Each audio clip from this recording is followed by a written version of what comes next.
4:00 on December 8th. This is a regular meeting of the Lewes Board of Public Works. And welcome, everyone. Let's stand for the pledge and the moment of silence.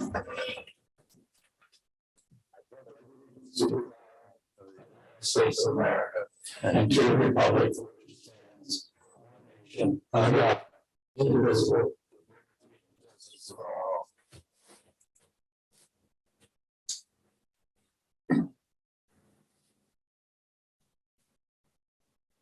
Thank you.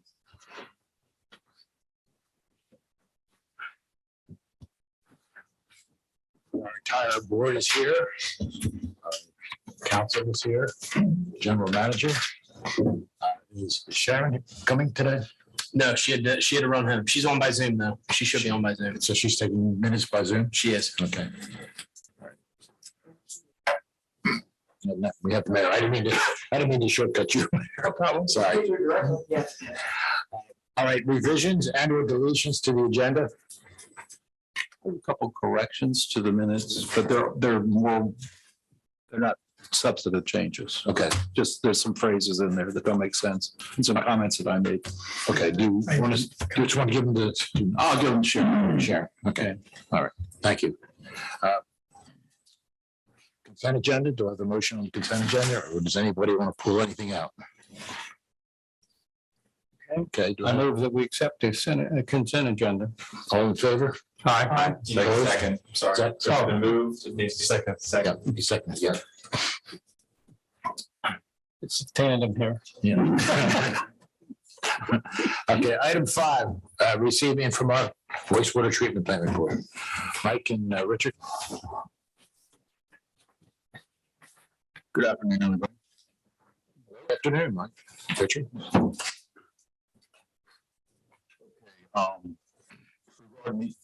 Works update. So we're waiting, our Hills is waiting on the receipt of the VFDs to replace the equalization pump control panel. So lead times on some of this stuff. So we haven't had an update for a couple of weeks there. And then early in November, I'm sure you're aware of the power issue with the power supply to the Headworks building. There's required to run new conduit and new power cables to the Headworks building. That's all done and complete. We had to get an emergency generator in to run on emergency power for 2 weeks while those repairs were being made. So nothing new on the Headworks equipment. The piston grid is still down. We have a volute for the piston grid pump, the grip removal system on order, and that was 8-week lead time. So hopefully towards the end of January, we'll have that up and running. The filters. So is that the one on page 7, the pistol grip that you just mentioned, Rick? The maintenance, repair, and activities? Yeah. So if I read it correct, on the 5th, it went down. Is that a correct statement? And then Dolphin was involved? Then CDI? We were having some issues with the piston grid. I think Dolphin was in to disconnect the motor, and we switched out the motor.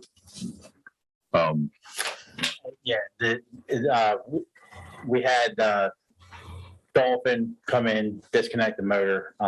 We had priming issues. They had to come in, reconnect, disconnect again.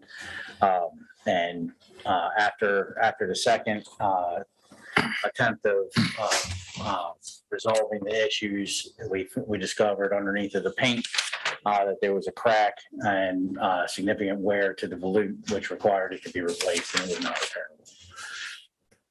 So, and again, I'm going back to the notes from the last meeting.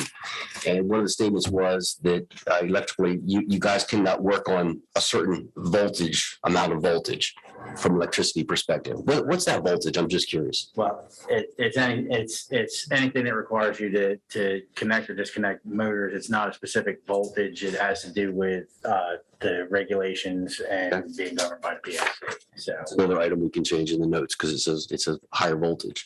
Okay. And is the reason that Dolphin and company are involved is because of the electrical aspects, I assume? correct. Okay, thank you. Yes.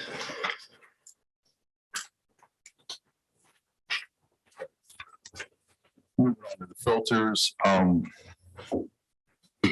two of the three cassettes in train 4 have been cleaned.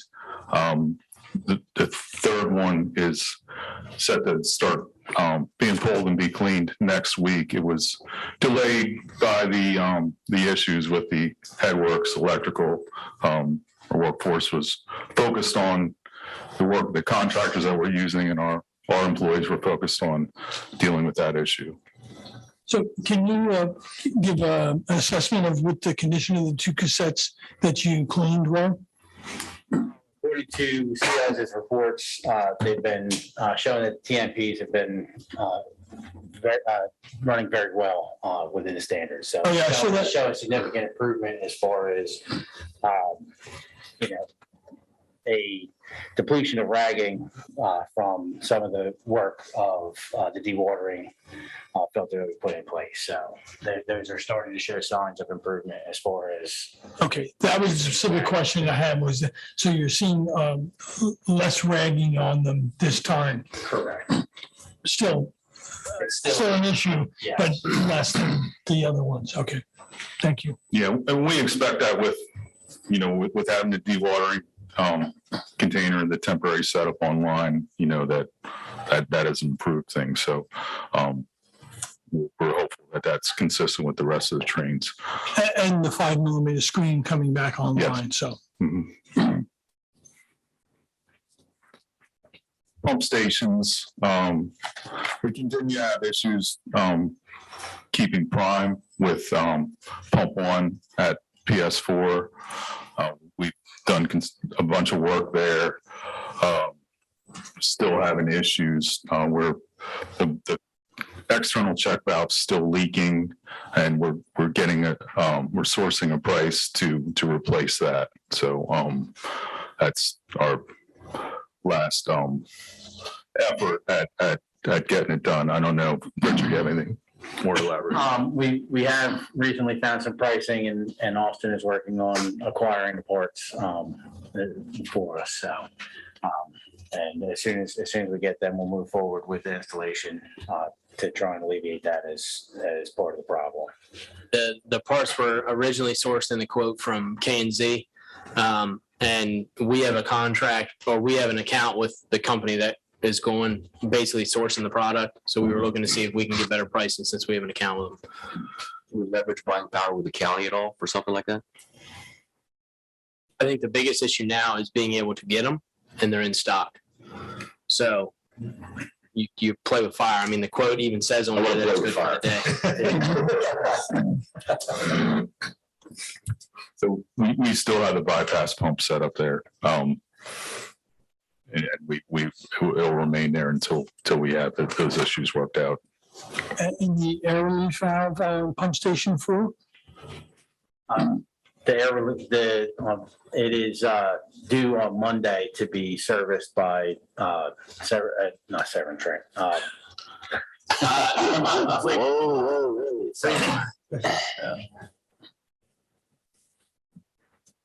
And you're talking about pumping station 4, the elbow that we're going to redo. Correct. We brought that up with the engineering firm again, and we are waiting some further direction. They said that they were going to expedite their comments on that to assist in us being able to move forward with a solution. Yes. Yeah. Okay. Personnel wise, one of our newer hires, Vince Catalano, had a Pennsylvania wastewater operator's license. He did get approved for reciprocity. We didn't get the paperwork, but we expect that this week or next week. What level is he? It's a level 2 OIT. I think Richard said he has a couple of weeks. Yeah, he was about a month shy of getting his full level 2 reciprocity. So he'll continue to move forward, and we'll make sure that he's assigned DRC status to be able to get the required hours to move up in licensure. So a couple of equipment updates. We had the submersible aerator in the EQ tank failed back in October, I believe. We had it pulled and the motor failed. We pulled the motor and sent it to Hills for rebuild. Utility water pump is offline. We're having the rotating assembly rebuild at Hills as well. We have rebuild kits on order for the sludge pumps for the sludge drying beds in the bottom of the blower room, digester blower room. Other than that, I'm sorry, are you saying that the drying beds aren't functional at this point, or some of them aren't? no, we have leaking seals in the pumps. The pumps are functional, but we're rebuild kits are replace leaking seals. They just make a little bit of a mess, which we have to clean up every time after we use them. I assume the liquid hauled out is including what's coming out of pump station 4 when you guys cleaned it out. Is that a accurate assessment? That is not, we're not required to report that. We're reporting sewage sludge that we track for DENREC. I'm not sure, do we have anything hauled out of Station 4? No, not really. Most of the liquid hauled is in regards to the dewatering dumpster for cleaning purposes due to some permit requirements for the landfill for that screening. Okay. As whole. So we're in line with all requirements then? Yeah. Okay. The only thing I was gonna say, the only thing that's different is the county did come up and they did come and pick up their Belfetler press. So that's no longer down there. Yeah. That's probably why the numbers are at 4,200. So prior to them picking it up, the guys ran and got the levels of the digesters down as low as we can get them. So is the majority of the cake or waste going to the county now? It looks like it. It has been, and we're in good shape for December. As it gets colder, we may have to resume hauling liquid, but right now, both digesters are at very low levels, and we have empty drying beds.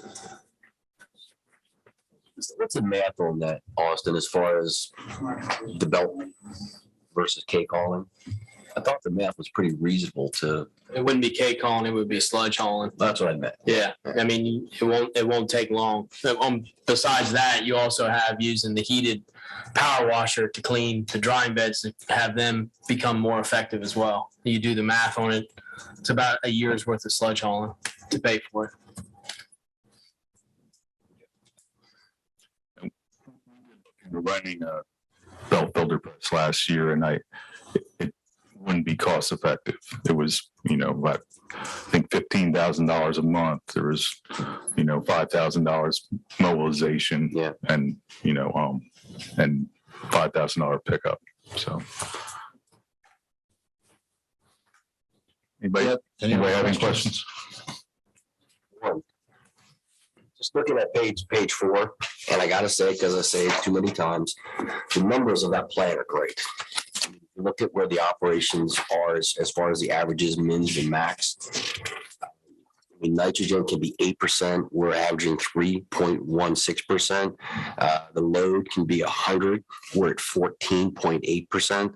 The phosphorus can be 2. We're at 0.05. Total phosphorus can be 25. We're at 0.28.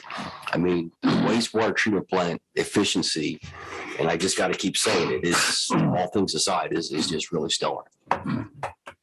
Yeah, that's correct. I mean, the plant does a great job, really the biggest issue is really, the main issue is the headworks. Yeah. I mean, I've said this before, but I've never checked it. I think we probably have, if not the best effluent in the state, at least one of them. yeah, I mean, It's beautiful. I'm not sure how many MBRs there are in Delaware, but yeah, I mean, There aren't any. yeah. I So, think yeah, there's a small one or two, but nothing, municipal size. yeah. But just from the public perspective, you tell us everything that's wrong, right? Which is what you're supposed to do, but you look at what's actually working well, and that should be noted. Yes, no, and I mean, we're proud to be in compliance for our whole first year here as far as our effluent parameters. Okay. All right. Thank you, guys. Appreciate it very much. Thank you, everybody. Everybody have a nice holiday. You too. You too. Thanks, Richard. All right, item 6, receive president report. I have nothing further to discuss. Item 7, general manager's report. Austin? President, members of the board, busy months, a lot of projects going on, Politown Road's continuing. They have stepped back and started doing services from ship carpenters, pushing their way up to New Road and beyond. We also have the Savannah Road water services being worked on now with Mumford & Miller under the DelDOT contract. And we're getting ready to go out to bid for the Savannah Road sewer extension project, which brings sewer down across Savannah Road and down Donovan's Road. With all of those projects going on, we also have lots of meetings. I attended the city council meeting, worked with Tom Pennant and Scott Lynch on the battery bid. So we should have those be coming in here soon. Also met with GHD on the headworks and pump station.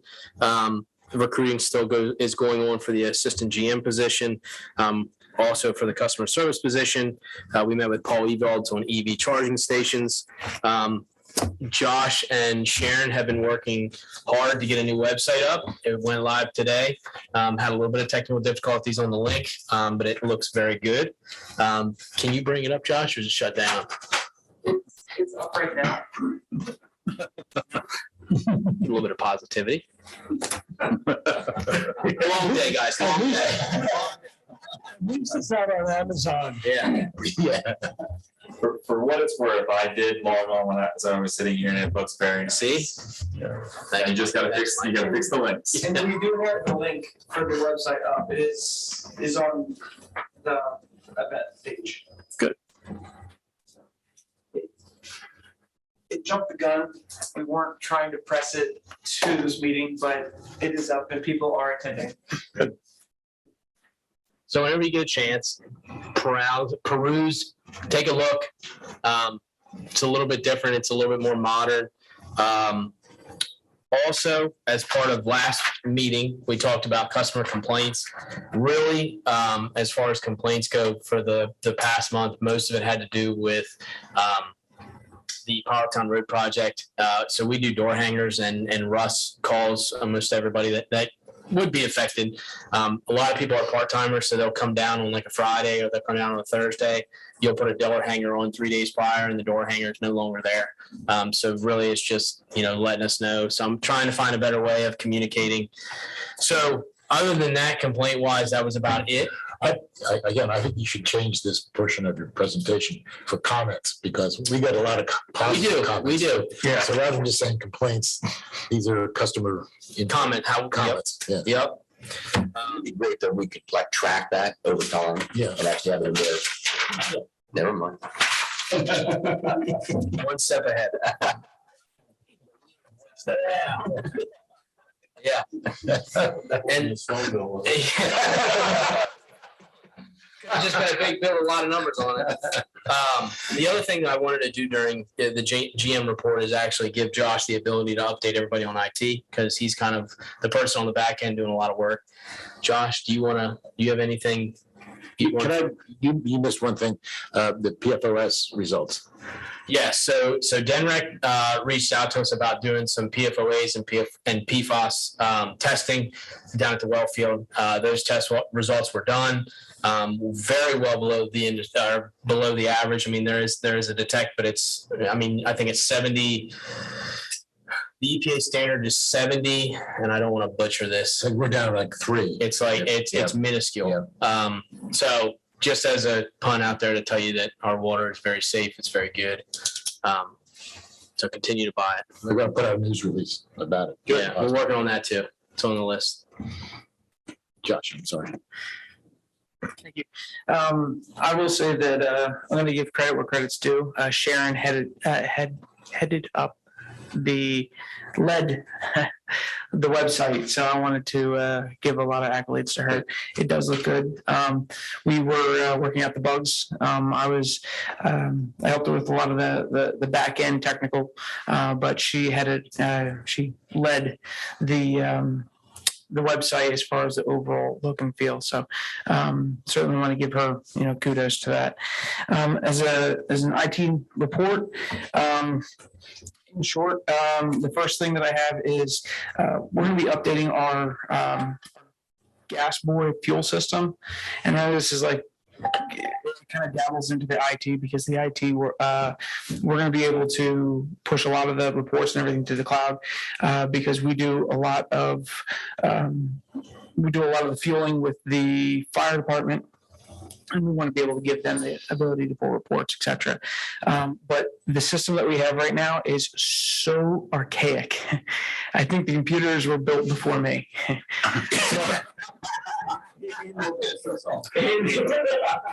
In the IT world, that is very, very old. So to put it lightly, I could not get a replacement. So we were kind of pushed into this upgrade. And we are looking to do we finally got the parts that we ordered in August. They showed up this week. We're looking to do the install next week. We are also looking to, we're setting up a direct purchase link with Apple through the state of Delaware's government purchase program. That we are finalizing this week. In addition to, we have our firewalls are coming up for renewal. We usually do a 5-year renewal. We're going to go ahead and we're going to do a 3-year, because we've already had a 5-year on them. And then we'll readdress their effectiveness in 3 years. To kind of give you guys an idea, on average, we average about 5 to 8 serious hard attacks every month. So far as this month, we've had 3 heart attacks: November 6th, October 8th, September 4th, August 10. These are very serious, but these firewalls that we have in place are very effective, and they're stopping them. And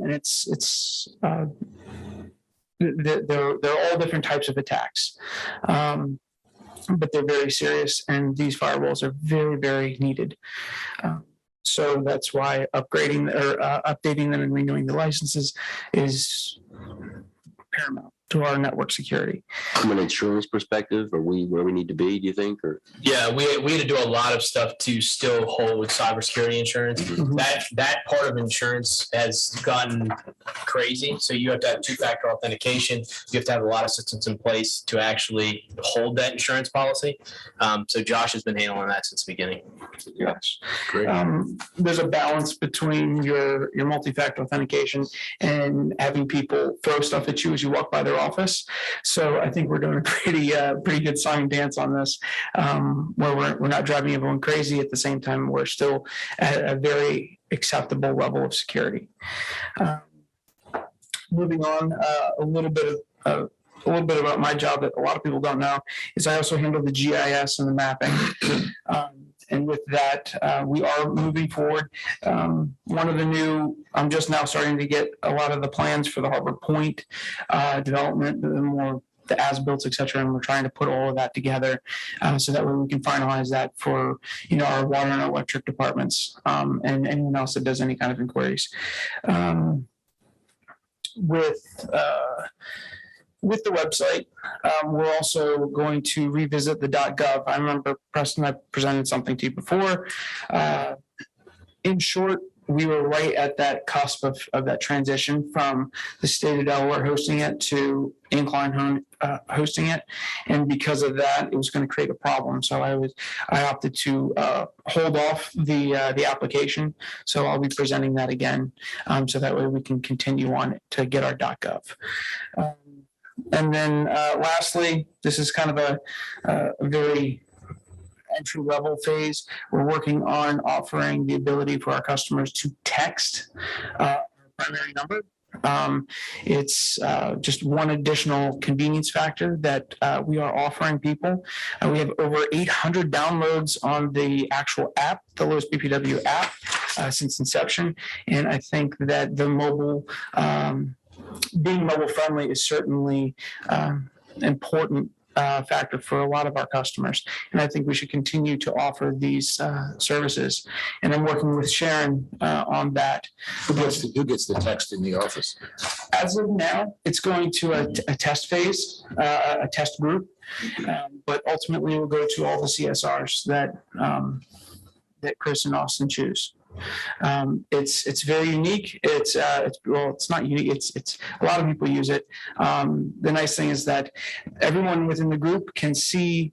So if Preston, you texted in, a whole bunch of us could see the progress of it. So if I was out and then you responded the next day, somebody else could pick up right where I left off, and they could continue to help the customers when and however they needed to be addressed. And it wouldn't just be left to one person handling it. But again, Does it identify the person they're talking to? yes, It does. yes. On our side. On your side? Yeah. Does this create any calendar challenges as far as security, cybersecurity, and those kind of things now that you're opening up texting? Not at this time. Again, it's still in it's almost alpha, not even beta testing at this point. We've got the initial configuration done, and we're still working on how to roll it out to best suit the customer's needs. And so it is on the horizon, and we are looking to beta test that. And when I have that ready, you guys will be the first to know. Might make sense to at least call the insurance company to see if that falls under the same umbrella. Absolutely. Thank you. Yeah, I'll make note of that. Any questions? Oh, very good. No, I tried to keep it pretty late. You know who you're talking to. Yeah. You lost me at text. There's a test at the end. All right, you finished? Yes. Old business, item 8. Open forum, general discussion regarding an update on the Donovan Smith Mobile Home Park and water and sewer project. I think, Mike, you're going to handle that? Yes, I can provide a quick update. Just one quick note. I was browsing the website as we were going. So you have the resolution. You actually have the resolution from 1903 listed on the website. So kudos to the team. That's very Sharon Josh. Is that the one collection by the treasurer, Mike? That's the $50. That's $50. That's just pointing that out. Who's that one? It's amazing in 1903 they put it in the database. So Donovan Smith, just a quick update for the board. If you recall, this board had previously approved a year ago and then reapproved the memorandum of understanding. The big hangup has been with the property owner securing lender approval to subordinate the MOU and the associated documents, and from our perspective, primarily the easements. So we've gotten some traction over the past few months, narrowed down a final version of the MOU. DENREC and DHSS, the state agencies, are in agreement. The owner is in agreement. The Board of Public Works, again, you all approved that a while ago. So all the parties are in agreement. That was sent over to the owner's lender, who just this week or late last week issued their approval. So all of the approvals are in hand. Well, I'll put the caveat. The parties are all in agreement in terms of the framework, including the subordination of the MOU, the restrictions, and the easement, subordinating the loan to those documents. The next step is the loan goes back to what's called WEAC. It's the Water Infrastructure Advisory Council on December 15th, so a week from today. The idea is when it goes there is to reconfirm the loan and the money that will pay for the infrastructure improvements. By all indicators, it should be approved, but that's the official review. When that happens, after that happens, then the parties will execute the memorandum of understanding, the easement, and the associated documents. Our goal is to have that all in place early January by early January, at which point we can start talking about bidding and closing the loan and doing all of that. So kudos to everybody who has done a lot of work on this. Mayor, I know you have been heavily involved. This has been 4.5 years. It has been an effort, but the approvals appear to be in place, assuming WEAC approves next week. And that goes back to you too, because you've done a lot. for it. You've done a heck of a Yeah. lot. Yeah, thank you very You much. kept it alive when it was dying, so. So, Thank you. Mike, do you know if WEAC has anticipated any increasing the amount? Yes. Because, oh, they have. They have. Okay, thank you. Because that was a concern.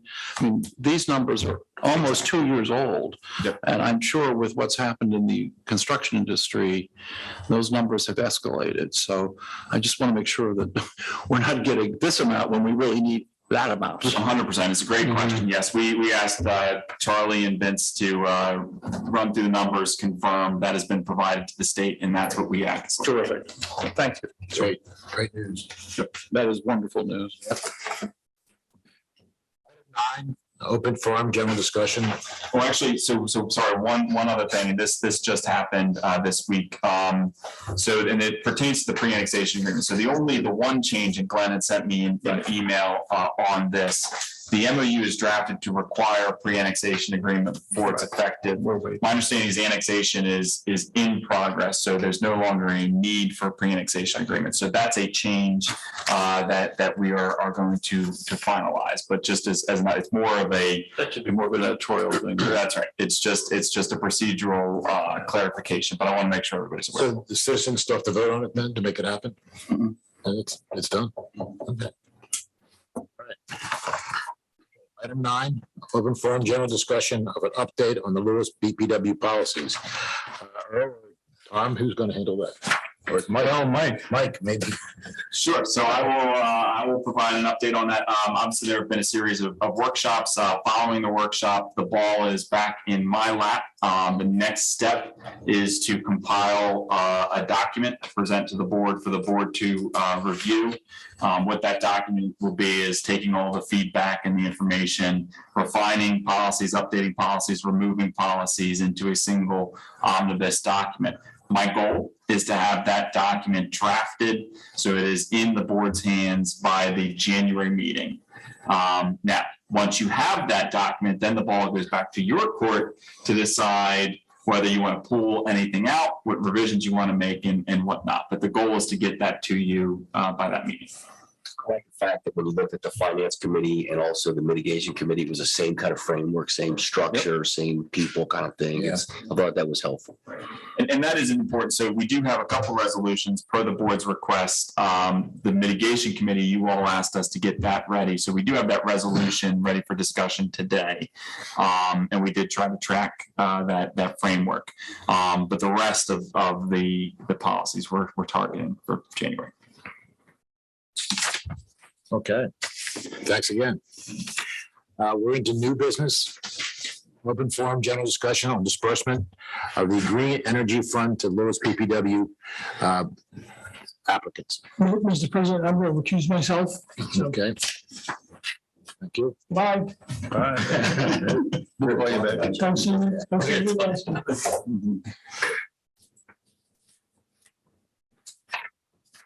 So You want to go? I'm going to invite Scott up to the podium as well. Okay.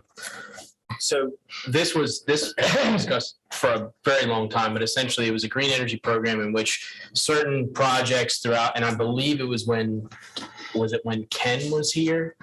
Yes. I believe it was when Ken was here. So for example, if you were to install solar or geothermal, you could get reimbursed over time. It's almost like a rebate, I believe. Yes. And right now, as it stands with the spreadsheet that you have, if we were to continue on the way that we've been doing it over the past couple of years, a very long time, the next person that would get paid out, or the last person on the list, would get paid out in 15.3 years, which, theoretically is a very long time in terms of when the project took place versus when final payout would happen. So in the Green Energy Fund, we have enough money currently to be able to transfer it to the Renewable Energy Fund and actually pay off the entirety of every project that's on this list. In other words, pay all these people here. Correct. plus. No, well, yeah, we would have some left over. Yeah, that, But what we've run into is that because we're waiting so long for that reimbursement, Mhm. just the way that it's been in the right, past, right. we're trying to track down those that originally did the project. And it is not an easy task because some people, have moved on, Mhm. and trying to find them is a little bit more of a challenge. Right. I can help on some. Yeah, I figured you would be able to. Well, like Susan Marbury lives in Baltimore. I can get you a phone number or contact. And that's perfect. So that's what's being brought before you today. And Scott and I talked about this. Scott, do you want to opine any more than I did? No, you covered it. It's simply, we've reached a point where there's enough money to the fund collectively to be able to make this payment. And the only reason it has not been made payment was because of the separation of funds into 3 different options, for which there is you are not bound by state law to do that. It is your choice to move the money however you see fit. And this is an option if you see fit. So we have 87,000 and we have to pay off 77,000. Is that basically what we're talking about? Correct. So we have basically 10,000. We want to use it for EV charging stations or whatever. Yes. Can I ask a question? What happens when the individual listed here is deceased? Is it going to go to the estate out? That's a very good question. Because there are some on here that are deceased. And that is the reason why we're bringing this up, to have this conversation. I'll be happy to work with you on this list, but you need to sort this because there are some things here that will have to be. Yes. And in that regard, we would need, if it was to go to someone different than the person on the list, we would need your approval or to allow it to go to that person. How was the document written as far as structured? Was it structured to do that? And where is the money today? And is it earning any interest? I'm just curious.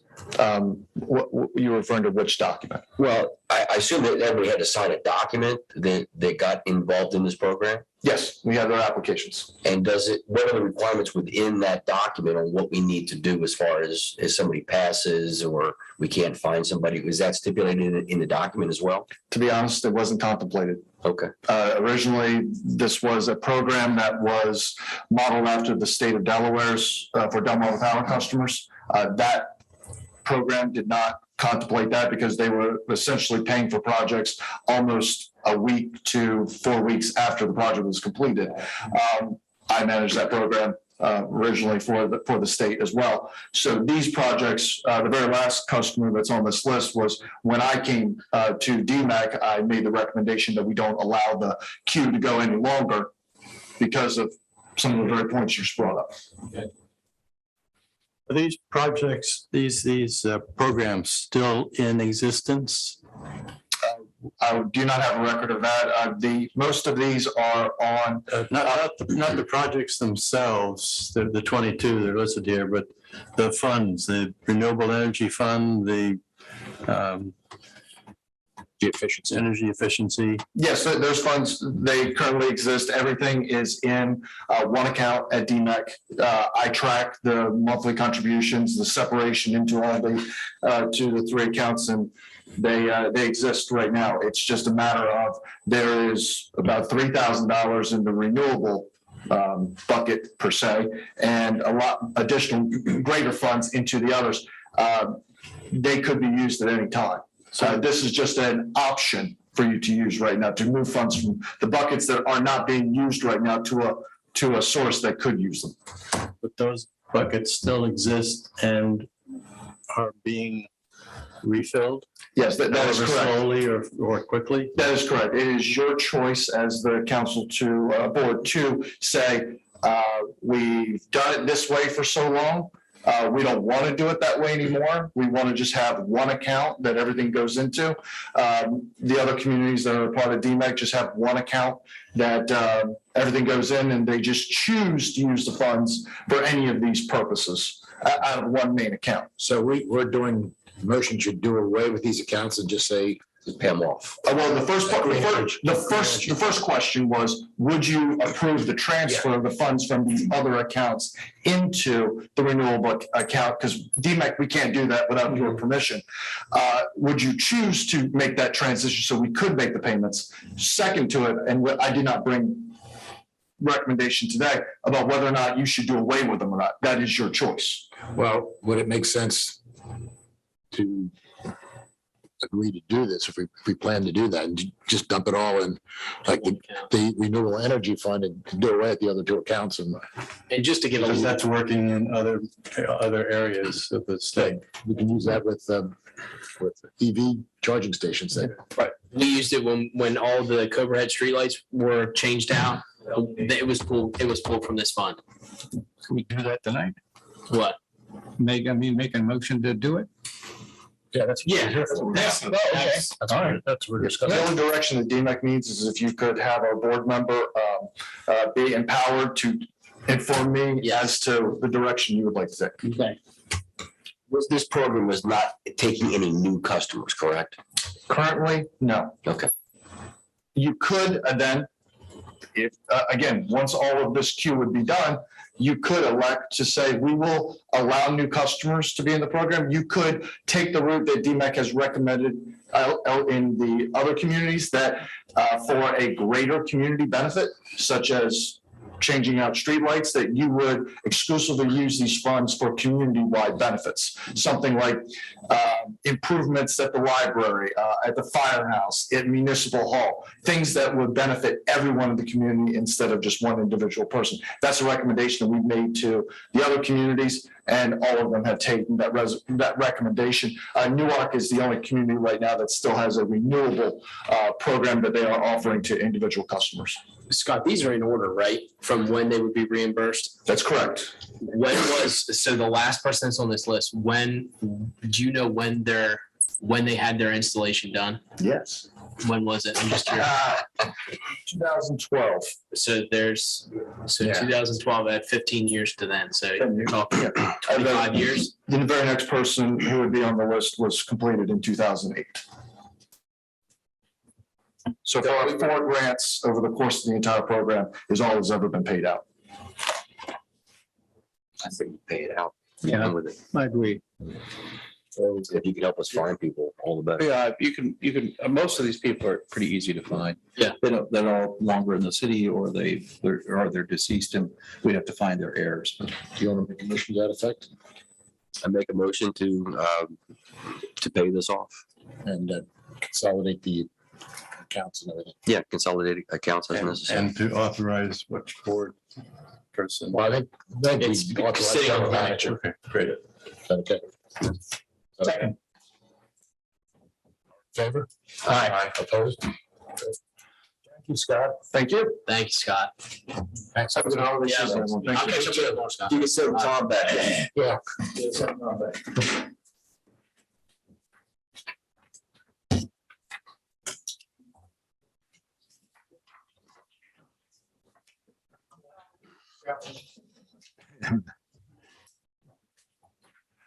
Soundproof chamber. Yeah. Text in the mail. Item 11, open forum general discussion for the annual donation to Lewes Fire Department. Austin, do you want to discuss that?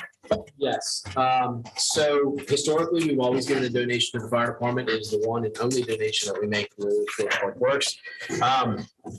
So in 2020, we did $40,000, and it all has to go to the fire department. But we made a recommendation that $35,000. We made the suggestion that $35,000 would go towards the fire department, and $5,000 would go towards EMS. So that's what's before you today, Mayor. What does the city make as a contribution? We're making 60. 60. All to the fire department. We don't specify. That's what's before you today. Past few years, there's been a lot of discussion about even if we do it. And last time we bounced around a number and came to this. And as was mentioned, it was divvied up between two parts of the fire department. So what's the pleasure today? Now, the fire department was noticed that this was happening. I don't see anybody from there. No. I don't know if there's anybody on Zoom from the fire department, Josh. So, There is not. Okay. So, I mean, I'll give my 4th annual or 5th annual statement, which is that we are all reliant on the fire department and the ambulance to support our operations. The BPW does high-risk operations with water, high-pressure water, electric, and we are reliant on the ambulance corps for that. The fire department protects our assets, and we know that the fire department last year or the year before had assessed their needs and felt they were being underfunded in general, not just by us. So I think we need to really reconsider, this is our sole contribution to a nonprofit, and we have a direct benefit from it, and that we should consider increasing it, especially as costs have gone up in the era of COVID and everything else. I mean, we know that we're paying for vehicles. That's affecting the fire department and the ambulance corps also. Was there a reason to suggest a separate breakout for the EMS? I believe that was because of COVID, and just making sure that it was kind of spread amongst both, because you have the EMS and you also have the fire department there. I believe Tom made the motion last year that somebody go to EMS. The EMS has been just overloaded because of COVID. So we wanted to recognize that. And that's why we said we would like them to put $5,000 of it to the EMS service. So EMS is part of the fire department. Yes. However. It is for the, so you can't do it separately. I need to make a correction. Right. It's 75, not 60. 70. The other thing we've done is we've added a donation file on our taxes so that anyone who wishes to make a separate donation in part of their payment of taxes. And Ellen, do you have a number of how much that's actually generated? 10,000. So our residents or taxpayers have been contributing over and above the 75,000 that we give, and that goes directly without an administrative fee directly to the fire department. So This is not part of the tax, but in addition to the tax, it's right? a box you check and add to your taxes. It's kind of Yeah, around. yeah, right, I understand, that's what I meant. No, it's not part of the It's not taxes. a reduction in tax, yeah. No. Of course, we all get solicitation from the fire department Right, twice a year anyway. Of So course. so, yeah. Actually, you get 3. is it 3? Well, it depends. If you don't respond to the first one, you get a second one. And you do get. I've only seen 2 today. Well, then you must respond to the first one. But one is for EMS and one is for Yeah, fire. that's what I thought. Yeah. So what we talked about in a prior meeting is developing a policy. And in that policy, we would have visibility into the 990N, which shows the amount of revenue, the amount of cost associated with the fire department. So that is pending the January meeting to vote on that. So the question is, do we give money now, or do we wait until we look at the 1099 form and have the policy in place? I've got last year's numbers for the fire department, so I know what they are from a 1099 perspective, but I don't know what the most current data is. I would only add that their annual banquet where the check is normally presented occurs at the end of January. And it's always very well received. Tom's been there numerous times to pass the check. And it's always very well received and most appreciated. So and I understand your point about numbers and all of that, and we'll get them, but Last year was a strange year. I mean, right. So it might be much different. Do you have any specific concerns that we should discuss? Yeah, I'm looking at the 2020 data, and I assume what I'm looking at is accurate. They had revenues of 3.29 million. They had expenses of 2.75. So they were 16.4% positive as far as having extra funds. ARPA's got $100 million that they're going to donate to different various firehouses.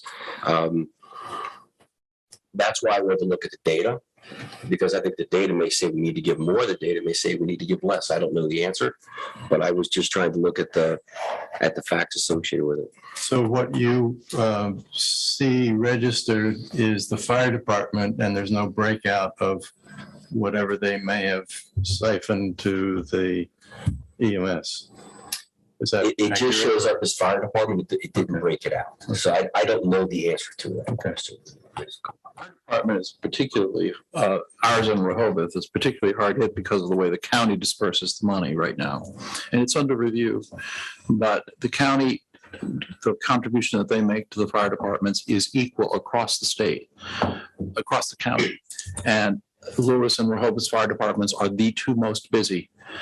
And so there's no recognition of the disparity between the response numbers and the money that actually flows to them. So that's one thing that has always been, they've always been trying to work on it. I know Councilperson Schaefer has been talking about doing that, and I know there's some discussion, but as far as I know, there has been no resolution of that either. So I did hear about that policy, which is seemingly incorrect, but any standard. I mean, look at Frederick's fire department. It's fantastic because it's paid equal. thank you. So what's your pleasure? So, I mean, I recognize Earl's comments and recommendations, but it seems to me that, you know, from a going forward perspective, we should adopt that for next year. But that, you know, it is December. We're gonna have the same problem next year because they don't, unless they get their numbers sooner, unless we ask them for it sooner. I don't know if they can do that. But it'll give us more time to put in place our policy relative to it. I don't know what, you know, that sounds like a pretty fair income for them for 1 year. If what I'm seeing is accurate. Yeah. Yeah, I have no idea what, It's what's listed on the 1099. yeah, what that covers from a And I know, long-term capital expenditure, you know, equipment. I mean, because that's not represented in those numbers. Revenue and expenses are listed here. Right, but that's not Assets are committed listed. costs going Assets forward. are listed at $11 million. I think they anticipate a new truck or two. That's, you know, and with the growth going on around here, obviously there's substantial increase in numbers for demand for services. so do you want to make a motion? So if the city's donating 75,000, I would make a recommendation, we up ours to 50. I mean, last year I wanted to go to 45. And I think just keeping in time with what inflation has been and the demands on services like this, I would make a recommendation, we go to 50 this year. And then One comment if I can. Sure. Hold on just 1 second. So there's been a motion. We need a second and we have discussion. Second. Now we got a discussion. I voted to give more last year as well. I really did. So I get the concept. We bought a property for $2 million. We've got to put a water tower in for $1 million. And as I was looking at the meeting minutes from one of the last meetings, it talked about the need to do that for fire hydrants, right? Fire flow. Yeah, firefighting. So we need to do that. We need to support the fire hydrants in general. There's things we do to support the fire department. And we need to continue to do those things. There are things that are not free for us. So my take on it is we're giving money to someone that arguably, according to this, has more money than we do as far as their budget in total. Not in total, but as far as their overages. We're borrowing money. They've got excess cash, according to this, of $540,000. Again, that's last year. just a clarification, that excess in cash doesn't address whether that's committed cost for new trucks, new ambulances, replacement ambulances and trucks. We have, unless you're Ready to serve. we have no visibility into that. You're saying what we don't know? I'm just telling you. what we Right, don't and know. I'm just, And it's an interesting argument, but I can't answer it. I wish the fire department was here, but, you know, Yeah. and I would invite you to come to our budget session when they make their presentation, because they will come and give a detailed presentation, but that won't happen until February. Okay. Well, I'm just from that one as well. Mayor, do you know how much Rehoboth contributes to their. I have no idea. I'm sorry. The reason I'm asking is, Because they're combined. we are a different animal here in that we are two different entities. I don't know offhand. They're getting two donations where we hope that the most would get one. I don't know what the. I can certainly find out, but I didn't. I don't know if it's really important, but I just think that's interesting. That we have two pots that they can draw on, whereas most towns only have one. So I would hope that they're getting more from here than most towns would get anyway. Yeah, and of course, there's other differences in the makeup in that there's lots of more businesses in Rehoboth, which I'm sure contribute. And so there's always that inequity also relative to the amount of large businesses in Lewes. It really doesn't matter, right? I was just wondering. And there's also $100 million in ARPA funds out there as well, specifically for this purpose. So look, we're both arguing about things we don't know. I don't know how much the Lewes would get or won't get. I'm just telling you what last year's numbers indicate. We want to vote on this? We have a motion and a second. Go ahead. No. No. I mean, well, we already have a motion on the table, so I don't make another motion. We can just still discuss it. We can discuss. Okay, well, We're making a motion if you want to do that. well, if it last year was 40, right? And a 10% increase would be what, 4? 44. Maybe 40. Oh, it was 44 last year? No, it's No, not. that would be the 10% Increase would be total. We would make a new total 44. Oh, okay. It's high level math. Yeah. Good. That is high level math, right? Let me check it though. A 10% increase. And I'm saying, how about a 10% increase? And that comes to $4,000. Yeah. So, 44. Yeah. so it's 4,400. No, 44,000. I mean, 44,000? No. That's what I'm very retro if you're going to go 4,400. Gotta go back to Earl and help me with that. Let's go to the Treasury Committee here. Yeah. Let the treasurer deal with it. So 44, so I'm going 44. The city of Rehoboth is $100,000. Are you suggesting that we amend the motion? I do, yes. Is there a second on?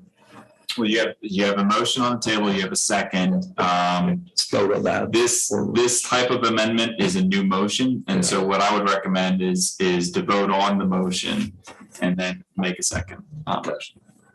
Or if Tom wanted to withdraw his motion, I think those are your options. Let's vote on this one. And what was yours again, just so I got it straight here? 50. One check for 50. Yes. And just so city of Rehoboth's donation fiscal year 21 and what is for 22 is 100,000 to the fire department. Thank you. All in favor? All right. Opposed? Yeah. Carries. Might just based on time. That's fine. I $50,000. fully recognize your Yeah. concerns. I mean, that's, Yeah. And those are legitimate concerns, and ARPA money may change things too. So. Item 12, open forum general discussion of the wastewater treatment plant planning grant.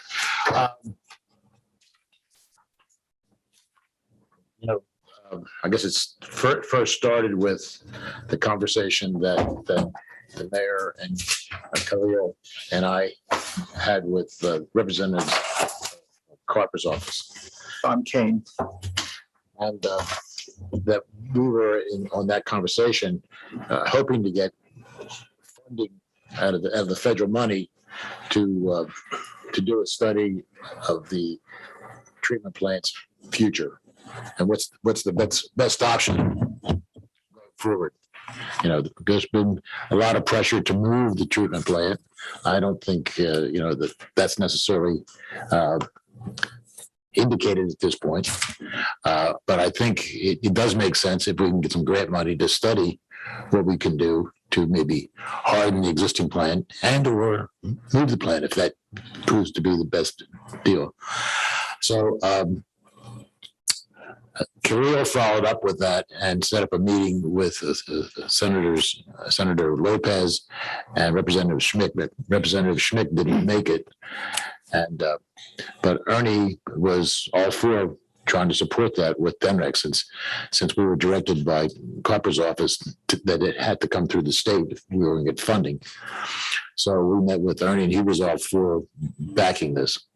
So I don't know the number. I threw out a number of $100,000. But I think we would want to sharpen that number a little bit before we move forward with it. It's not going to be a cheap study. I might be really short on that. I don't think I'm high on that. Charlie, do you have any feel a study like that and just Based on the scope of work that you just explained, I would say you're about halfway there with 100. okay? Yeah. So that doesn't surprise me. Where do the costs go? Who would the money go to? I'm thinking GMB, but that's you. So you would hire an engineer. Sorry? You would hire an engineer and that's who would get it, but the planning grants were 50-50 matching. So if the project were 200,000, the state would pay 100. If that's the planning grant that you're talking about, yeah. We really haven't identified the details yet about it. Yeah, That's the overall thinking is we would have a grant big enough that we could look at all the alternatives for that plant going forward. I would say that for the resiliency part of it, the 100 might cover it, but when you start to look at relocating, that's a big thought process. Yep. You know, we kind of been down that road once before, almost 20 years ago, where we looked at combining with the county and Rehoboth, and we looked at a lot of different outfalls and effluent discharge possibilities. Things such as like drilling an 800-foot well and discharging our effluent into the ground. And, you know, when you start looking at all these various opportunities or options, it gets pretty expensive in a study. But if we did it as a two-phase, I mean, doing the resiliency part first would determine whether the plant could actually be hardened for the next 20 or 30 years and what the cost would be, and may negate the need to even look at the second option. Yeah. Or that it can't be hardened and then you have to go to the second option. So it seems that doing it in a two-phase study would be the best use of monies and of energy. Yeah. Well, I think if money is coming, I think that would be good to try to get the full thing. The $200,000 grant. And if we don't need it, don't have to spend it. But I think this is an unusual opportunity this time for grant funding. And if we're going to get it, let's go for the. But what I just heard from Charlie, correct me if I'm wrong, was that you thought the whole thing would be 200 and it would be a 50-50 match. Yes. So 100,000 would need to be the grant and we need to pony up the other 100. True. Yeah. So, yes. That, and once again, that still doesn't negate doing it in two phases. So we're not spending both the state money and our money on something that is maybe not necessary. Fine. So the way that it works is that you will only spend and the state will only reimburse the amount of money that GMB bills on a project. So if we get to the end of the resiliency portion, per your example, and the board decides that, hey, we're set up, we can make this plant resilient for the next 30 years and we don't want to spend any more money, then that's it. In terms of what you spend and what the state outlays. But yet the funding would be there if we go and need to go to phase two. No, because it expires over a certain period of time. The planning grant does. What's that expiration? Usually a year. We can get extensions. Yeah. Could we actually, I'm sorry, Ted. Could we actually do both in a year? It's a lot of work, but you're right. It's a lot of work. I mean, I haven't thought about it one bit, but it's a lot of work. It seems like phase two is almost built upon. Yeah. The phase two, because it takes so much collaboration with other parties. I mean, you have to really reach out and have meetings. And it took us 24 months back in 2002, 2003 when we were talking about it, just throwing it out there. I mean, I made a presentation back in September to City Council as far as projects that this may qualify for some sort of ARPA reimbursement from the City Council. I don't know if this would fall under that purview. We'd have to look at it. Supposedly the final guidance on what ARPA money can be used for has been issued last week. And I haven't honestly looked at it, but Double check that. It's available for We've got a studies. copy of it. But Yeah. sure, I don't have a copy. You get a copy to us. I'd Yeah. appreciate it. We'd have to look at it, but Okay. just a thought. Yeah, we'll look at it, and, Well, with the So this would be investment, state money, not the federal money. well, the investment jobs, what's it called, Investment Innovation and Jobs Act, I'm talking about the recently passed one, is going to filter a lot of money in back, a lot more money even beyond what the state typically gets for their SRF Absolutely. program from the Fed. So there's going to be a lot more money available for grants on the drinking water and wastewater side. And Charlie, I was told that the planning money and the capital money are come from two different pots. Is that still the case? Like capital for the actual construction or Yeah, something? no, for capital projects rather than planning projects. Yeah, that's true. They're two different pots. So Yeah. one of my original concerns was that we're in for $44 million now about projects, just the capital projects. Mhm.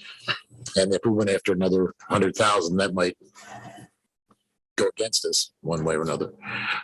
But they're two different pots and maybe it wouldn't impact us at all. Yeah, the 44 million, that was, the majority of that was capital construction Yeah. costs. Can't remember every single project we had on there, but there's probably some that we would get some planning grant to offset the 44.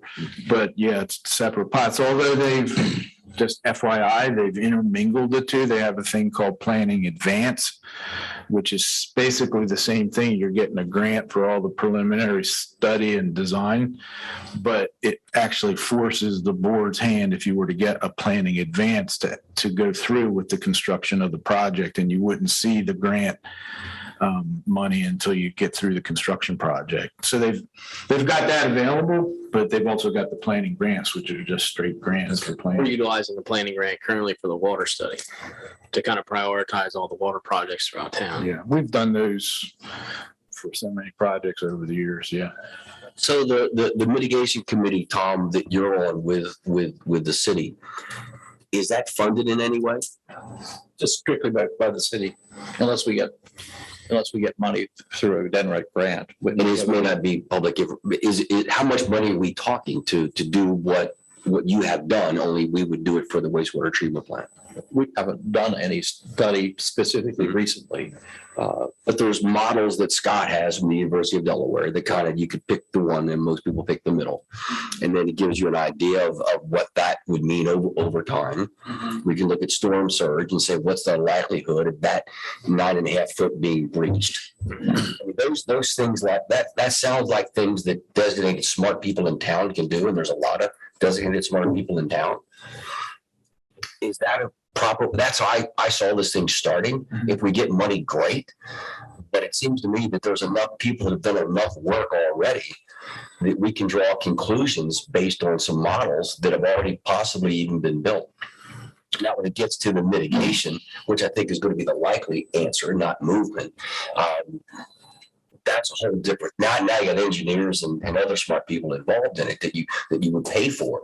But I think you can get started with next to nothing. Well, I think you're absolutely correct with the work that the board and the city have done, determining what the future sea level rise indicators are. You have a really good sense of it, but like you said, how do you mitigate against that? That's where the study is going to, give you. Decide if you need to mitigate it and to what degree you need to mitigate it. And then you get into the smart guy category with you and Tom. That's where you have to have a consultant. And this is we don't need to reinvent the wheel here, because NOAA and FEMA have been running bi-weekly meetings, about an hour and a half to 2 hours, across the country on exactly this topic of resiliency and the fact that they're not going to update the firm maps for at least the next 5 years, and they're not going to update, or not the formats, they're not going to update Atlas 14, which is the precipitation, for at least the next 5 years. However, the communities are on their own addressing this, like, believe it or not, the state of Texas, New York City, Virginia Beach, Florida, and baking it into their ordinances. And, you know, the takeaway is that by the year 2050, I think it was, the 100-year storm is going to be the 25-year storm, and the 25-year storm is going to be the 10-year storm. So we do need to be active, and we can't rely on the historic method like the firm maps that we're using. The 100-year flood map is basically not valid. Besides being a coastal area, which puts it in jeopardy, it's not valid because of precipitation either. Yeah, but sidebar, I do want to share something that MDE is doing in the state of Maryland, where they're actually doing everything that you've kind of talked about for the last couple of years about the amount of precipitation that's associated with a 2 and a 10 and 25 and 100-year rain event, that they're actually upping those now. And I can share, there's a nice article I just got last week. Yeah, there were actually several of the counties on from Maryland who were talking about, I don't know if it was St. George's or somewhere down the southern part of the Chesapeake on the other side, that were.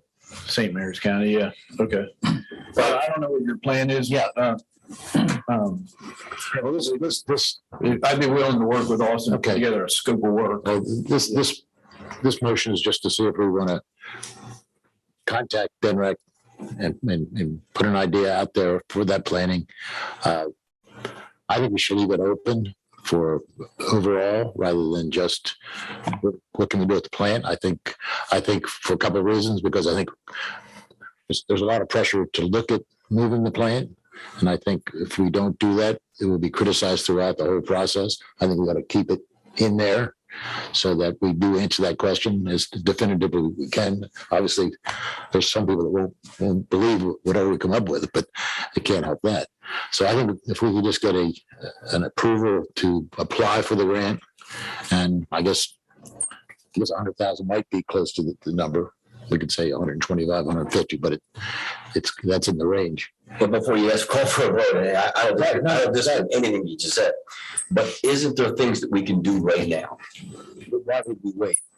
Why would we wait? That's why I said, is there things we can do right now? So if it's storm surge, right? So if the storm surge that hit in Ida up north of us had hit us. But we're forming a mitigation committee. Right, but I'm saying, I'm trying to understand how this fits in. Yeah, I think what fits in together. I think maybe this even. We can do both at the same time. Yeah. I mean, that's what I'm trying to bifurcate here. So what we're not saying is we're going to wait till we get money. No. Okay, then I'm good. I'm good. No, and just two comments. One, we're not going to get too far. We've hired GHD, and they've actually done a phenomenal amount of work, which we'll talk about, I guess, at another time. It's not on tonight's agenda, but in their report on assessing the risks at the plant. Yeah. So we've already started. We had started actually 2 years ago looking at the elevation studies of the plant. And, so I agree with you. This is, the time is kind of the essence. Yeah. Because we don't know. I thought we were going to wait till we had money till we did something. And then Go for the money and also do the other projects. We won't get too far in that. And then the other thing I want to add to what Press said is that while I agree, it's prudent to consider both, we need to let the science determine what the proper outcome is. Yes. Because bowing to just what. I totally agree there. And if the plant needs to move, fine. We just need to bite the bullet. If we can mitigate the plant till the end of its life and then see what conditions are 30 years down the line or 20 years down the line when the membranes are up for replacement again, fine. Yeah. But I mean, we need to do what's both cost responsible and environmentally responsible for the I couldn't citizens. agree with you more, Tom. We I mean, agree. there's been a lot of misinformation. Yes. I think intentionally too, in my opinion, intentionally about this whole thing. And I think we could let the science play out and do what the engineers and scientists say is the right thing to do. I think lacking the science information, you encourage speculation. Yes. And so I think what you're suggesting here and going for a grant and organizing your mitigation committee is spot on. I think, you will quell some of the speculation by having something that can, And people can give their opinions to us as we Absolutely. develop it. We can accept what we want and what we feel is right. Reject what we think is bad information. the other thing is we don't know what wastewater treatment processing is going to look like in 30 years. It may be an entirely different process than what we know now. I'm not going to worry about it personally. Probably burn that in a nutrient reaction. Yeah, you keep pushing for that. All right, do we have a motion on this? Do we need a motion? Yeah. So to get back to the grant? Okay. I'll make a motion to pursue the grant from the state of Delaware for $100,000. Do I have a second? Second. All in favor? Aye. So then should we now make a motion for the mitigation committee? That's next. That's next on your agenda. Look at your agenda. Yeah. I just want to make sure we're there. Now we're skipping Mr. 44. We're skipping from 12 to 14 for some reason. I just assumed you adopted the hotel policy where there is no 13th floor. I don't know if that's right. So, Well, I think we have to go to the Italian policy and get rid of 17 also. Item 14, open forum, general discussion on the bylaws amendment for formation of a Lewes BPW mitigation committee and housekeeping revisions. Austin, Earl, Tom, Mike? You want to start it? I think the first one is the mitigation committee. I mean, we talked about this from the purview of just the wastewater treatment plant, but I think hardening all of our utilities and looking at it from a much higher perspective of looking at electric, water, sewer, stormwater, looking at what the science has to basically say. And this gives the ability for people from the public, and similar to what the city does, but we would have our own that's dedicated to Lewes BPW facilities and assets. Earl, you want to add anything to that? No. So that's part one. So what we did is we were tasked with preparing a resolution, and in your packets was a draft resolution. Just to remind the board that when you all formed the finance committee, you revised the bylaws, and the bylaws were amended to allow the board to formulate these committees. A key piece here is that these committees are advisory committees. You are not delegating your authority to act to them. You are tasking them with reviewing items and making a recommendation. That's what section 3.4 of the bylaws allows you to do. The resolution that we circulated is the vehicle to create the committee. What we did is we took the framework that you had for the finance committee and copied that, carried it forward for the mitigation committee. But you'll notice a couple of blanks, notably who from the board are included, who is going to chair the committee. And then the important part is section 5, what is this committee's task? Because again, you are asking them to perform a function and offer report and recommendation. The thought process here was that you could discuss, give feedback here, and then we can come back with a final resolution. If there's a reason that they get the committee off the ground and acting immediately, you can do that by voice vote tonight, and we would follow it up with a resolution. Or again, you can give us feedback today, and we'll come back next month with a resolution. I'd just like to, I think it's a fine idea. I'd just like to see a liaison from the city council appointed to, made a member of this committee, just as a liaison purposes, in order to promote communication between our city mitigation committee and the boards. Okay, Thank you. So do we want to try to work out this now?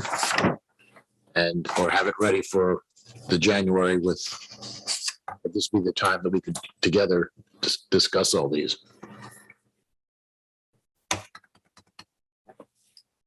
And I can, I think there are really two questions. Again, I think the cleaner approach, you do have the holidays coming up. I'm not so sure how quickly the committee is going to convene between now and the January meeting anyway. But again, you do have that option. If you wanted to convene the committee, you can do that via voice vote, and I can walk you through those steps.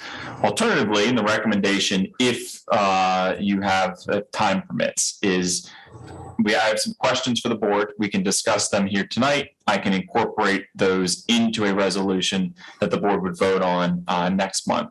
The mayor's asked consideration of the liaison question. Again, I'm looking for feedback from the board. We can incorporate those, and I can walk through the questions. What's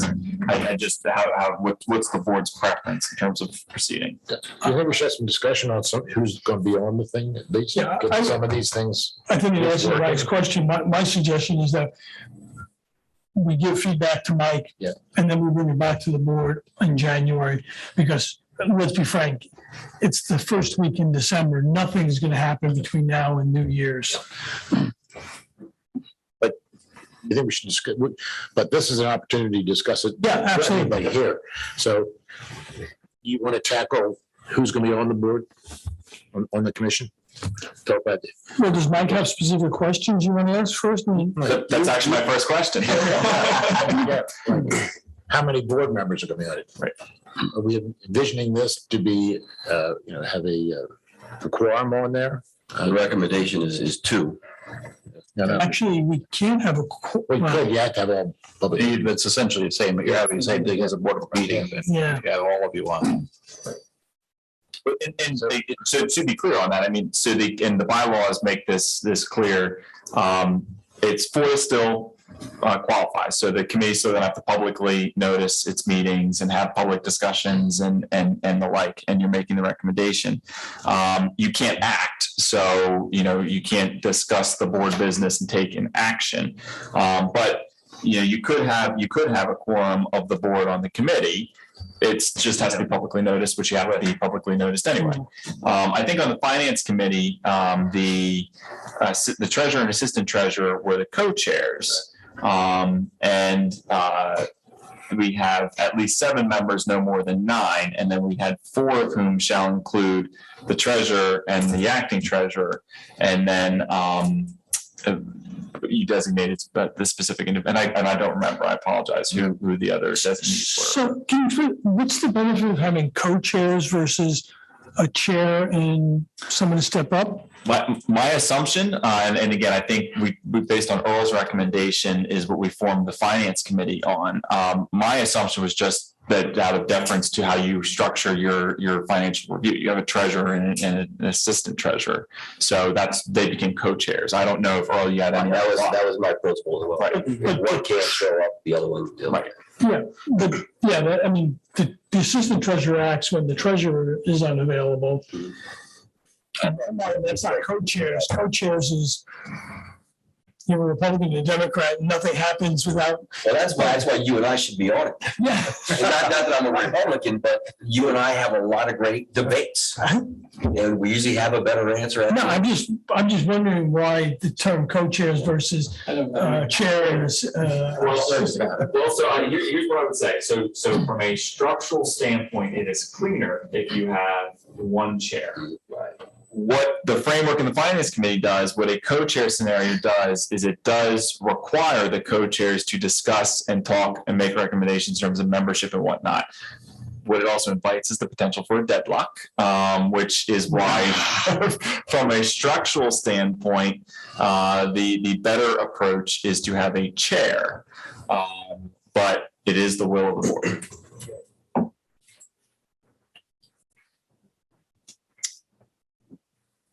Any suggestions? I mean, is there any one office that would be obvious, like the Treasury Commission? I mean, I think maybe the assistant president, maybe vice president. Fine. Yeah, no, I'd be happy to do it. I was wondering, because Tom is already on the mitigation committee for the city. Yeah, but we're looking for not individuals, we're looking for offices, I think. Well, You know, so it won't always be Tom's office that we put on there. Well, I guess the question is, somewhere here, I thought I read that every year It's 1 year, you renominate. chosen by the board. Well, this is so, it sounds like to me this is set up for positions. Is that how it's set up, Mike? And let me, I'm trying to. So that's not by title. That's. So for the finance I'm committee, confused.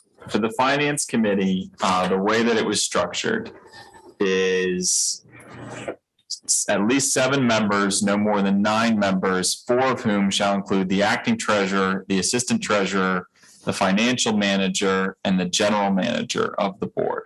And so so the first question is membership. Do you think no fewer than 7, no more than 9, if you're in agreement there? Then the second question is, are there any positions that must be among those 7 to 9 positions? I would assume general manager, but again, it's the will of the board. The third question becomes, who is the chair? Are you going to have co-chairs or are you going to have a chair? You should have a member. My recommendation is that you have a member of the board be the chair. And my recommendation, for the reasons we talked about before, is that you designate one chair. That chair is responsible for nominating the finance committee members again for a vote by the board. So your you bring it to the board in terms of what that membership would be, and then the chair calls the meetings and ensures the minutes get posted and the like. The reason why the terms everybody serves 1-year term is for the purpose of allowing, as the board has elections, as you are reevaluating membership of committees at each year, and so that's why they're 1-year terms. I'm a little confused. You've left 4 vacancies in section 2. That was just based on the finance committee. So again, I mean, you can have one. You can say It was kind of obvious, or at least suggested, that what you do in the finance committee. This committee, nobody's a specialist in it by title. so. Then you don't. That's At that point, you can say one of whom shall be the general manager, or I mean, it's however you want to do it. Okay, what about, I think that would be the best, keep it flexible. Yeah, 'cause I agree. I mean, the finance committee, obviously, the treasurer and assistant treasurer Yeah. But there's are the no ones who are charged by charter with that. This committee is a freelance committee, and It's more technical. so what about the idea of appointing the chair now? And then the chair, if you're saying that it's better to have a chair and then assistants, then the chair can go and start talking to other people that might be interested in, and so forth and so on, and sharing a lot along the way with you all.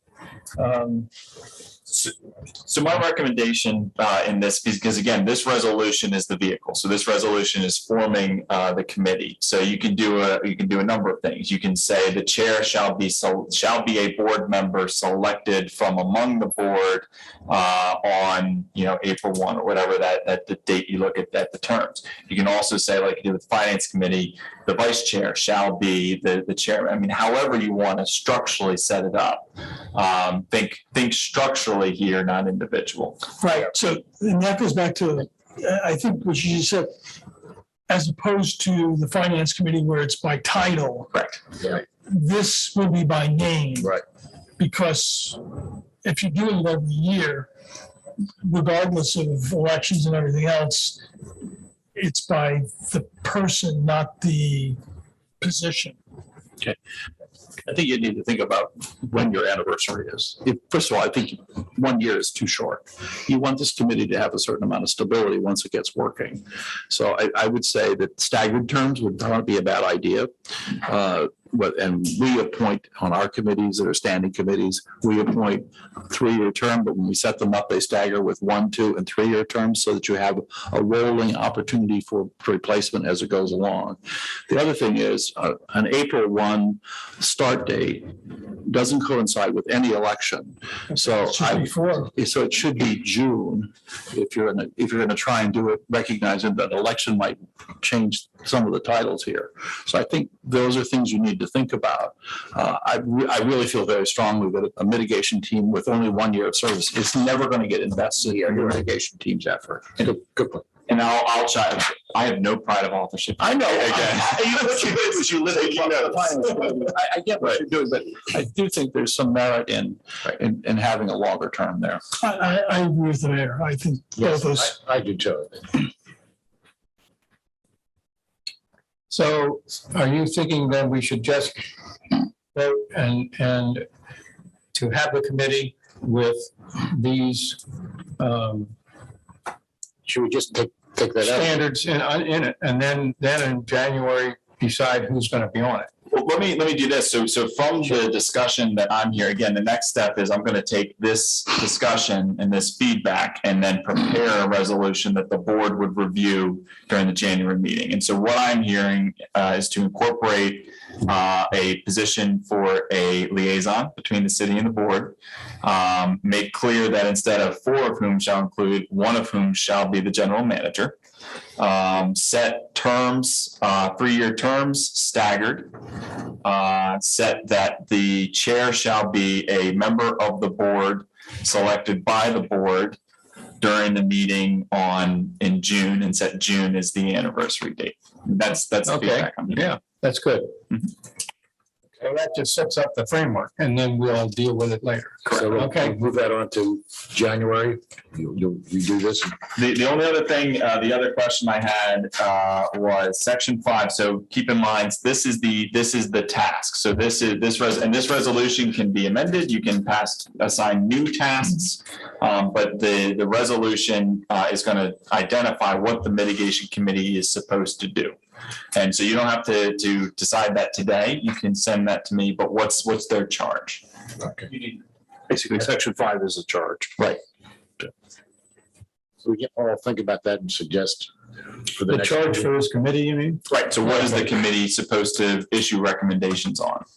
Isn't one of the fundamental issues of resiliency, if you will, which Austin correctly is identifying as not just the plant or this project or that project at the moment, but all of the BPW facilities, assets, as one of the topics, if nothing else, for the framework. In which all the facilities would be, I was going to put down To somehow show that larger universe of concern or investigation. And this kind of cross ties with the city mitigation plan, is that it's the pre-planning, Right. the event, and the event recovery is one of the other aspects of it. Right. Because you need to have your contracts in place, you're pre-planning on how you're going to stage equipment before a storm, what you do during the storm, and then how you recover afterwards. And, that's exactly what we do our city Distribute mitigation. that to the board members too, so we can all read that and get some ideas for next month. That's fine. Okay. For you, Mike? That works for me. Thank you. That's, can I ask the new issue, if you will, or Go ahead. continuation for the finance committee? Can I ask the board members that within the next 7 to 10 days, come up with suggestions of candidates to be part of that finance committee group, so that we have a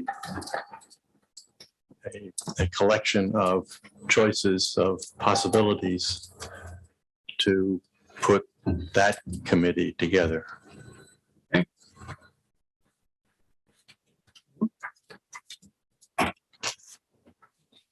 And to ask that the suggested names be sent to either Earl or myself or press, whatever's, so that it's not just, we'll wait to the January meeting to discuss it, but we will have a collection that can be pursued. Right. And the idea is not to pre-qualify somebody or not pre-qualify them. It's to say, gee, I think this particular person would be helpful, be a good source of input for such a committee. Mhm. Without having to ask that person, gee, do you want to be on this? Will you be willing to do this? Because I think the committee should, or the board should decide that, okay, that person or that group, now go ask and see if they would like to be part of it. Why don't we send things to Austin? To Austin. And, how's that? Sure. Does that sound good? Okay. Appreciate it. Good idea.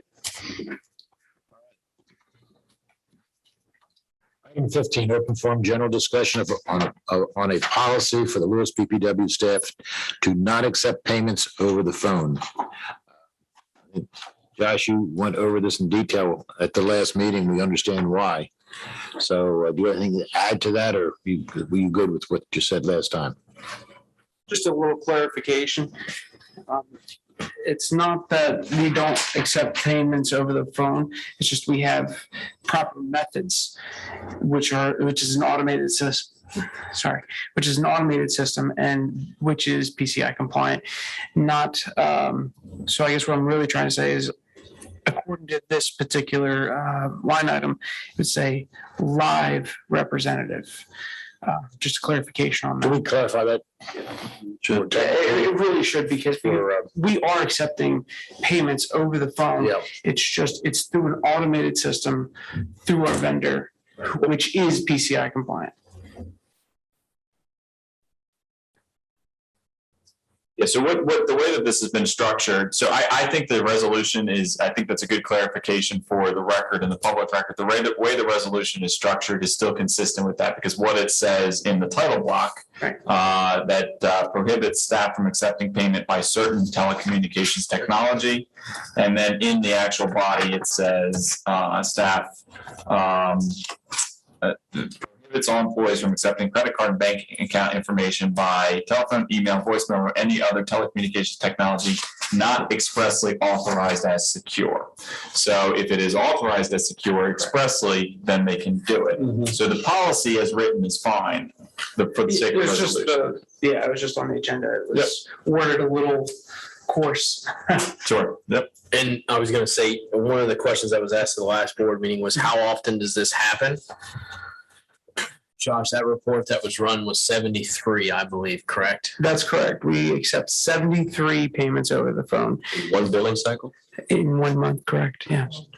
And that's hosted through our PCI compliance vendor, NISC. And that is a recordable number, and a reportable number. And that's coming through the proper channel. Correct, and that does not include repeat.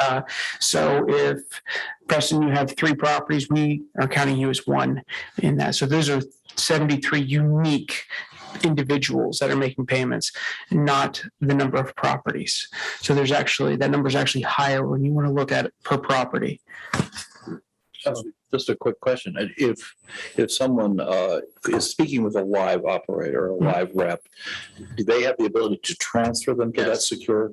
Yes. So they don't have to call back in, or Correct. So we're encouraging our staff to answer any and all questions that the customers have. And then just before they transfer them to that, we ask them if they have any questions regarding that process. And we'll be happy to describe what is about to, they're about to see. As long as it doesn't involve a callback, then it's pretty. That's correct. We're encouraging the CSRs to answer any and all questions. Right. Anyone? That's sort of a method I use to pay quite often. Pretty easy. The IVR where you call in and do the payment over the phone. Yeah, you have the ability to set yourself up in Smart Hub. You have the ability to add your credit card to automatic payment all through essentially a virtual person. Correct. Yes, through the IVR system. What we refer to as the IVR system is they can not just make a one-time payment, but the individual can store the payment, and then it'll prompt you again to make recurring payments. So that way, it'll just take it every month thereafter. So that way, they don't have to keep calling in each month. And we can provide, support leading up to that, but without actually taking that information over the phone with a live representative. We'll just kind of pre-coach them, if we will. And not that it applies to this, but there is also the ability to, one, sign up for Smart Hub, and two, also do a one-time payment in which all you have to do is put, I believe, the last name of the account holder, the account number itself, and then it comes up with the amount that's due. And that's information that is readily available and is accepted in transferring over the phone. So our CSRs can relay that specific information to the individuals. Thank you. Good. Okay. So you need a motion to Read this by title only. So it's a two-step process with resolutions. First is, do you want to read it by title only or in full? Happy to do either. I prefer title. But the second one would be the action. Okay, do we have a motion to read it by title only? so moved. Second. All in favor? Aye. Okay, do we have a motion to accept? Oh, I got to read it. Board President, lead members of the board. Resolution number 21-00, we will get the number. A resolution of the Board of Directors of the Board of Public Works of the City of Lewes prohibiting staff from accepting payment by certain telecommunications technology. Mr. President, the resolution has been read by title only and placed before the board for its consideration and adoption. I have a motion to accept the resolution. So moved. Second. All in favor? Thank you, Mike. Yeah, thank you. Thank you, Josh. Okay, open forum general discussion of EV charging stations. Austin, you want to start it off? So Tim, myself, Mayor Becker, and press met with Paul Evalds to have a lengthy conversation, kind of more of a broadening our knowledge of EVs. One of the questions was, DNREC has a program in which you can apply for funding 90% coverage of the cost of the EV charging stations. The current EV charging stations were actually donated from Paul himself, and with how the landscape of the world is going, one of the questions that the board has brought up is whether or not we want to look at expanding that. I know the city has talked about the same thing with 2 parking lots that they're working on now. One was at the end of Schley, end of Schley, and also Otis Smith. So some inquiries were made to DNREC, and DNREC said you have 2 separate entities here, so you both can apply for funding, 6 chargers apiece, up to 90% funding. A lot of questions still need to be answered, one of which is, who's going to monitor who's parked there, whether or not that's a parking violation, if it's a regular gasoline or a diesel vehicle, whether or not, how it's going to be charged out. The funding mechanism for that, is it going to be like, street lights, or where the bill goes to the city? However, that is kind of landscape. That discussion has not happened to date. So this is kind of the kickoff. But we would have to, I guess, I think we discussed this, own the 6 that we obtain. Correct. So it wouldn't be the cities that, I guess. You would buy the 6. Yeah. But, and also the thing is that they'll approve tandem stations as well. So you could get 3 tandem stations, which would be the right way I would recommend going, rather than having 6 stations. Oh, sure, yeah. And so you would have to own them, at least for the acquisition. Also, the funding, the 90% reimbursement is for the equipment only, not for installation or pedestal or pads or anything like that. So, that's kind of what's going on. And I think we're also looking at the possibility of metered lots. The 2 lots that Josh meant, or that Austin mentioned, are not metered lots, but we're also considering whether or not we would want to put them in the 3rd Street lot, or the Mary Vessel, or the Canal Park lot, or the 1812 lot. Those are some other options. I think locations and how we, let's say we get the equivalent of 12, that gives us a great deal. And we have then what to do with the other 4 that we have. Do we want to provide one for you all to use exclusively for your EV vehicles? You have currently one, and we have currently one. Could those be located here at City Hall? Should they be located down at one of the Schley Avenue facilities? And what would we do with the others? I know the library is looking at it also. Are they going to obtain some too? They are thinking about it. I think we're going to, Tim, you might want to speak up here too. They're going to have a meeting next week to just to get initial conversation about what they would might to do with it. And BB's also considering it. That's one of the questions for the city is how many existing parking spaces do we take up with EV dedicated? So that's what you have to look at. Yeah, that's going to be, right. If we get 6 of them, you got to be in the mix where they go, obviously, because they're your parking spaces. Right. We're not going to put them, all ganged in one spot. Yeah. I think you have to filter them around.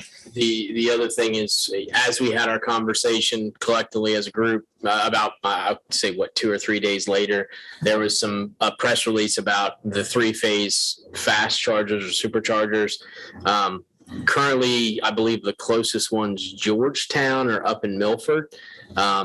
They're still going through the process of soliciting questions from vendors and then having that be a formal process, but that would be another complexity of this that DENREC would fund. And these all have to be generic. They can't be just Tesla.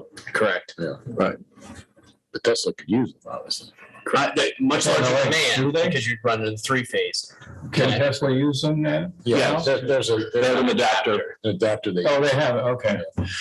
Press your question about where and how many is interesting, because I think it's a valid one. But I can tell you, as the owner of a hospitality property, I'm already getting inquiries about whether or not we have them. Mm-hmm. So it's and it's just started within the last couple of months. So the prevalence or the number of EV vehicles that are getting out on the street is growing rapidly, and people are looking for where can they charge. So I suspect we're going to see more of that. So these new chargers, do they have any requirements or restrictions as to charging for the electric? No. So they can be metered. They can be metered. And you can actually, because the first ones I think could not be metered. Yeah, and actually I'm looking into purchasing some for the inn, and the ones I will purchase will have meters, will have the ability to lock them or have a security code that must be accessed in order to gain access to them. So there's a lot of technology changes going on. Yeah, Paul provided some examples of like Bethany Beach and how they're handling it at Ocean City, how they're handling it. Ocean City actually has a larger one, which is at the convention center. So there's a lot out there that we could probably, solicit and have conversations with to see how everybody else does it. And kind of go from there. It's one of those where we could put on the topic for the joint BPW and city council meeting that's looking to happen probably in January. Yeah, I think that it's important that we put it on that agenda because the funding expires on June 30th, and it is not a finite. It's not an infinite amount of funding, so there is a finite, and I don't know what the total amount that the state has allocated to this program is. So, I think time is somewhat of the essence that we don't just dawdle on it. It's been going on for a while, I understand, right? Yeah, actually, Milford has already installed it. Okay over there, Josh? All right. The only reason we wouldn't each order our respective amounts Well, the only thing is, are there enough spaces to put them? The question that comes to my mind is, the first question we have to answer is where? That'll tell us how many. Well, I might disagree with that. I think I'm with Tom. Because it's going to happen. Yeah. It's happening. Yeah. So we have to find the spaces. And it would seem like, I think I agree with Earl, that we're only talking 12 of these things. Right. Let's make sure that we are in the queue and then figure out where we're going to put them. The decision about where you put them is important because you can't apply for reimbursement until they're installed. Yeah. And We're outlaying the capital to get reimbursed on the back end. So it still comes back to where, and can we handle it? I mean, what if we can't handle it? Well, are we going to jam 5 of them in one spot? I don't see that. You know, I have plenty of places, but do we want to sacrifice regular parking spots? I think that's the city's. I think we'll get to that. Okay, as long as you tell the board that you'll find places for them, I'm all for it. I mean, I just don't want to have one sitting. Well, as we have our joint meeting in January, I think we should pursue this conversation further. But I think it's a good program. I think the municipals are being offered a 90% reimbursement. That is not happening for that same level of reimbursement is not happening for private entities. So it's a program that we should take advantage of. What are these charges going for nowadays, the commercial A ones? double-headed charger is about $6,500. They've really come down. The big one is a big difference. The big one's about 40. Yes. Yeah, the 3-phase. Yes. Yeah. And there's one at there's one 40,000. Yeah. There's one down at the Botanic Gardens. 3-phase? Is that just the equipment there? That's just the equipment. It doesn't include installation. Yeah, the installation. Yeah, the installation is another couple thousand. You also have to figure out how it's going to be built as well, because currently we don't have anything set up to do that. I think one of the things in terms of metering, we need to work out with how we're going to do credit cards and other things, and can we bill for the electric on top of that? Is that separate? I think there's a lot of questions, but we need to get moving on it. So a question on the billing, just because we own the meters, could they all be billed through the same? They could be. Because I mean, that would make it easier from Would make it a lot cleaner. the public We could just perspective. sell city electricity to them. Well, yeah, and also for the tourists, for people coming in. You don't want to pay You twice. don't want to have two different types of metering systems, so. And maybe you have two different rates. You should have a rate for just parking at a regular meter, and you have a higher rate for parking at a meter with a charging station. So you are in some ways still having to subsidize the charge, but you're still collecting some portion of it. I don't know the answers to those questions, but that is one way to approach it. So the idea could be that someone would park at a charging station, even if it wasn't an EV vehicle, but pay a higher rate. Is that? You market the spaces for EV vehicles only. And our meter patrol would ticket someone who was parking in an EV space without an EV vehicle. Or without a connection, it being connected. Right. Got it. Okay. There has to be some way to control how long somebody stays there. They want That's all to be worked out. Yeah. That's why some still pay based off, they'll develop a rate that covers the cost of the electricity and the cost of the parking, and they'll charge just the rate. Right. Which means like if it costs you $1.50, in theory, that's your cost to that, they'll charge $2 an hour.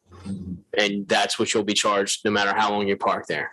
Even if you're fully charged, it's still charged. That's where you. And if you pull out early, you're still charged. Yeah.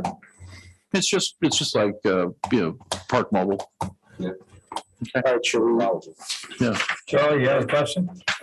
I'm sorry, Charlie. You're talking about getting 12 new ones for grants for 12 of them. We've got 4 going in as part of the Schlade Smith. So that's already 4 of the 12. I think that's my question was, were they part of the 12?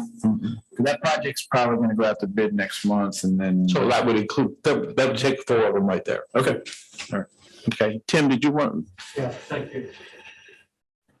Thank you, Tim Ritzer.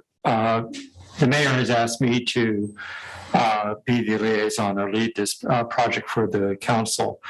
And what I would like to see us accomplish is during the next 30 days or so, 45 days, up to the time that we have our joint meeting, if it would be possible for members of your body, maybe it would just be Austin or someone from your staff, could meet with, I'll put myself forward and possibly someone else from the city, where we could spend some time in the field trying to identify locations for these meters. And this would just be for the purpose of forwarding the good discussion. So that when we do meet in January for the joint meeting, that it would be a more substantive discussion. I think that'd be great. So that I have That's a great idea. Yeah, yeah. Thank you, Jim. Is there a motion on this proposal to submit for 6 charging stations? No, wait, you wouldn't be submitting, you would be purchasing, and then Purchasing. once, you said it, they have to be they have to be installed before reimbursement? That's when the form that Don't when you have to you be approved first? I don't think so. No. I think you do that to the You put them in that hope. So if we're too late, we're gonna be paying. That's why I'm saying don't drag your feet. All right.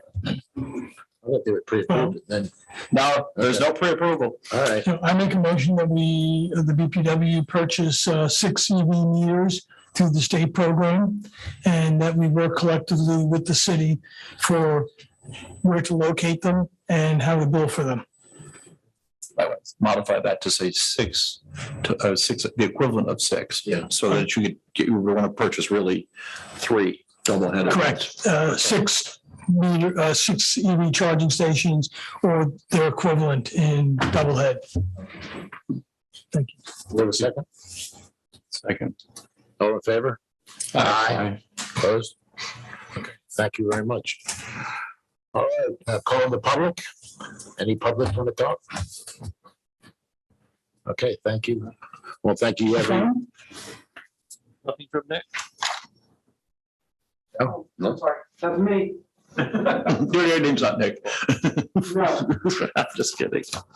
All right, then, call the press.